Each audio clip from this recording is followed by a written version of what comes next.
আসসালামু আলাইকুম। এখন দেখবেন সংবাদ শিরোনাম।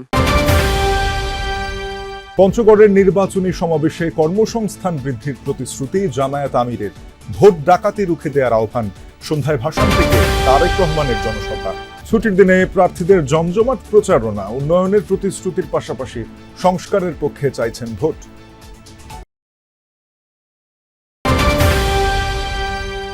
এখনো আসন সমঝোতা চূড়ান্ত করতে পারেনি বড় দুই জোট। বিদ্রোহী প্রার্থীদের নিয়ে দুশ্চিন্তায় বিএনপি। 13টি আসনে সুরাহা করতে পারেনি জামায়াত। খেলোয়াড়দের সঙ্গে বৈঠক শেষেও ভারতে গিয়ে বিশ্বকাপ না খেলার সিদ্ধান্ত বাংলাদেশের। আইসিসির কাছে সুবিচার প্রত্যাশা। এতক্ষণ দেখছিলেন সংবাদ শিরোনাম, এখন দেখবেন বিস্তারিত। কেউ ভোট ডাকাতির চেষ্টা করলে সম্মিলিতভাবে রুখে দিতে হবে। পঞ্চগড়ে জামায়াতের সমাবেশে আহ্বান জানালেন দলটির আমির ডাক্তার শফিকুর রহমান। নির্বাচনী প্রচারণার দ্বিতীয় দিনে পঞ্চগড় চিনিকল মাঠের জনসভায় রাখা ভাষণে তিনি এসব কথা বলেন। বিজয় নিশ্চিত না হওয়া পর্যন্ত মাঠ ছাড়া যাবে না, এমনটাও জানান জামায়াতের আমির। তার দাবি, জামায়াতের কাছে কোনো কার্ড নেই, দেশের মানুষই জামায়াতের কার্ড। বলেন, জনগণের ভালোবাসা নিয়েই দেশকে এগিয়ে নিতে চান। এ সময় তিনি বলেন, দেশের মানুষের কর্মসংস্থানের ব্যবস্থা করে নারী ও পুরুষ সবার হাতকে শক্তিশালী করা হবে। আমৃত্যু দেশের মানুষের পাশে থাকার প্রতিশ্রুতি দেন জামায়াত আমির। আপনার ভোট কেউ যদি ডাকাতি করে নিতে আসে, তাহলে কি করবেন? রুখে দিতে হবে। যুবকরা, কাজ শেষ হয়নি, কেবল শুরু হয়েছে। এই দেশ থেকে বৈষম্য, অবিচার, দুর্নীতি, চাঁদাবাজি, দখলদারি, স্বৈরতন্ত্র। এদিকে ঢাকার 17 আসনে বিএনপির নির্বাচনী জনসভার সময়সূচিতে পরিবর্তন আনা হয়েছে। পূর্ব নির্ধারিত দুপুরের পরিবর্তে সন্ধ্যা 6টায় হবে সমাবেশ।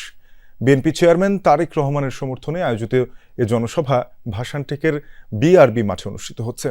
রাজধানীতে ত্রয়োদশ জাতীয় সংসদ নির্বাচনের প্রচারণা শুরু করেছে বিএনপি মনোনীত প্রার্থীরা। সকাল থেকেই বিভিন্ন পাড়া মহল্লায় শুরু হয় প্রচারণা। মিরপুর 12তে প্রচারণা করেন ঢাকা 16 আসনের বিএনপির প্রার্থী আমিনুল ইসলাম। এ সময় তিনি বলেন, তার এলাকায় অনেক নিম্ন আয়ের মানুষ রয়েছেন, তাদের উন্নয়নে কাজ করবেন তিনি। বলেন, বিনামূল্যে শিক্ষা সামগ্রী পৌঁছে দেওয়া হবে। এছাড়া রাজধানীর পশ্চিম জুরাইনে গণসংযোগ করেন বিএনপির প্রার্থী তানভীর আহমেদ রবিন। রাজধানীর বংশালে করেছেন ঢাকা 6 আসনে বিএনপি মনোনীত প্রার্থী ইশরাক হোসেন। প্রচারণার দ্বিতীয় দিনে রাজধানীর বিভিন্ন এলাকায় গণসংযোগ চালিয়েছে 10 দলীয় নির্বাচনী ঐক্যের প্রার্থীরা। সকালে গণমিছিলের নেতৃত্ব দেন ঢাকা 11 আসনের এনসিপির প্রার্থী ও দলটির আহ্বায়ক নাহিদ ইসলাম। এ সময় সংস্কার ও ক্ষমতা কাঠামোর পরিবর্তনের জন্য ভোট চেয়েছেন তিনি। মিরপুর ও বনানীতে গণসংযোগ করেছেন ঢাকা 16 ও 17 আসনের জামায়াত প্রার্থীরা। সকালে রাজধানীর নতুন বাজার এলাকায় 10 দলীয় ঐক্য এবং ঢাকা 11-র এনসিপি আহ্বায়ক নাহিদ ইসলামের নেতৃত্বে হয় গণমিছিল। জানান, নিজ আসনের প্রার্থী হিসেবে এটাই তার আনুষ্ঠানিক প্রচারণা। মিছিল পূর্ব সমাবেশে নাহিদ ইসলাম বলেন, এবার ক্ষমতা কাঠামো পরিবর্তন ও সংস্কারের নির্বাচন। আতঙ্ক তৈরি করা হচ্ছে অভিযোগ তুলে বলেন, ভোটকেন্দ্র দখলের চেষ্টা করলে রুখে দেয়া হবে। লাশ হয়তো ফেলতে পারবেন, কিন্তু জীবিত অবস্থায় আমাদেরকে সরাতে পারবেন না। ভোট কেন্দ্র দখলের যদি পায়তারা থাকে, সিল মারার যদি পায়তারা থাকে, সেই পায়তারা আপনারা আগেই ভুলে যান, কারণ সেটা সফল হবে না। পরে নতুন বাজার থেকে বের হয় পূর্ব নির্ধারিত গণমিছিল। অংশ নেয় এনসিপি, ছাত্রশক্তি, জামায়াত, ছাত্র শিবির সহ 10 দলীয় ঐক্যের নেতাকর্মীরা। প্রগতি সরণি ধরে শাহজাদপুর বাড্ডা পার হয়ে পৌঁছায় রামপুরা এলাকায়। মিছিল শেষে সংক্ষিপ্ত বক্তব্যে নাহিদ ইসলাম বলেন, কোনো ফ্যাসিস্ট চাঁদাবাজের স্থান হবে না ঢাকা 11 আসনে। কেউ আঘাত করলে পাল্টা আঘাতের হুঁশিয়ারিও দেন তিনি। 10 দলীয় নির্বাচনী ঐক্যের নেতাকর্মী, শাপলাকলিকের সমর্থকদেরকে কেউ যদি হুমকি দেয়, কেউ যদি ভয় দেখানোর চেষ্টা করে, আমরা প্রতিরোধ করব, পাল্টা আঘাত তৈরি করবো ইনশাআল্লাহ। মিরপুর 7 নম্বর সেক্টরে প্রচারণা চালান ঢাকা 16 আসনের জামায়াতে ইসলামীর প্রার্থী অবসরপ্রাপ্ত কর্নেল আব্দুল বাতেন। সকালে মিরপুর 11 নম্বর মেট্রো স্টেশন থেকে শুরু করে 7 নম্বরের বিভিন্ন অলিগলিতে চালান গণসংযোগ। এ সময় দুর্নীতিমুক্ত ও সুশাসনের বাংলাদেশ গড়তে সবার সমর্থন কামনা করেন তিনি।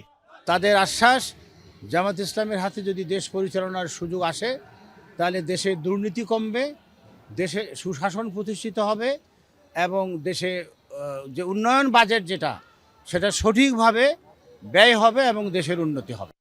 এছাড়া সকালে রাজধানীর বনানীতে গণসংযোগ করেন ঢাকা ১৭ আসনের জামায়াত মনোনীত প্রার্থী ডাক্তার SM খালেদুজ্জামান।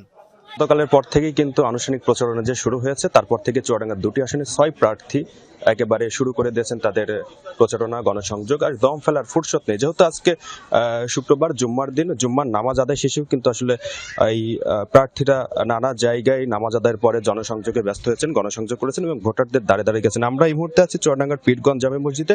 এখানে নামাজ আদায় করেছেন বিএনপির প্রার্থী অর্থাৎ ধানের শীষের প্রার্থী শরীফুজ্জামান। নামাজ আদায়ের পরে আসলে আপনাদের পরিকল্পনা কি, কোথায় কোথায় আজকে গণসংযোগ করবেন? ধন্যবাদ আপনাকে। কালকে আমরা আনুষ্ঠানিকভাবে আমাদের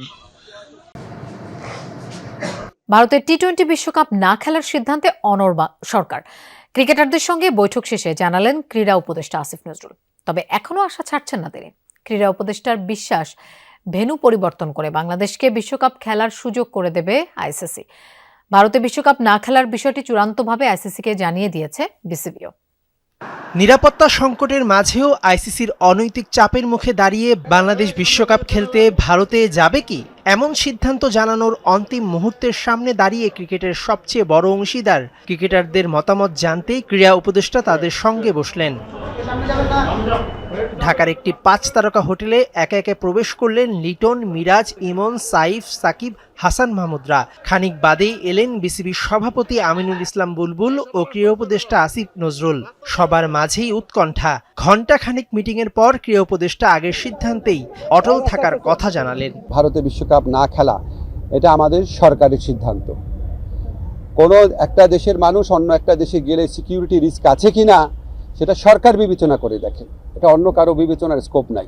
বাংলাদেশ টি-20 বিশ্বকাপ বয়কট করেনি, বরং বিশ্বকাপটা শুধু ভারত ছাড়া অন্য দেশে খেলতে চায়, সেটি মনে করিয়ে দিয়ে ক্রীড়া উপদেষ্টা জানান তিনি এখনো আশা ছাড়ছেন না। আমরা মনে করি আমরা আইসিসি থেকে সুবিচার পাই নাই, আমরা এখনো আশা করব আইসিসি সুবিচার করবে।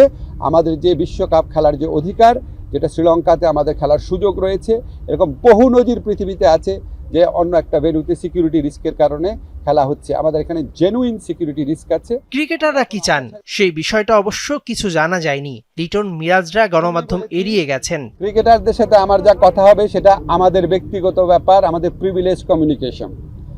তাদের কারো কথা আমি সাংবাদিকদের বলবো না, তারা নিজেরা বলতে চাইলে বলবে। আমি যদি বলি যে ক্রিকেটাররা কি বলেছে সব আপনাদের বলবো, তাহলে তো ওরা মন খুলে কথা বলতে পারবে না। আমাদের এই সাক্ষাতের উদ্দেশ্যটা ছিল আমরা সরকার কেন এই সিদ্ধান্তটা নিয়েছে সেটা তাদের ব্যাখ্যা করে বুঝিয়ে বলা। BCB ICC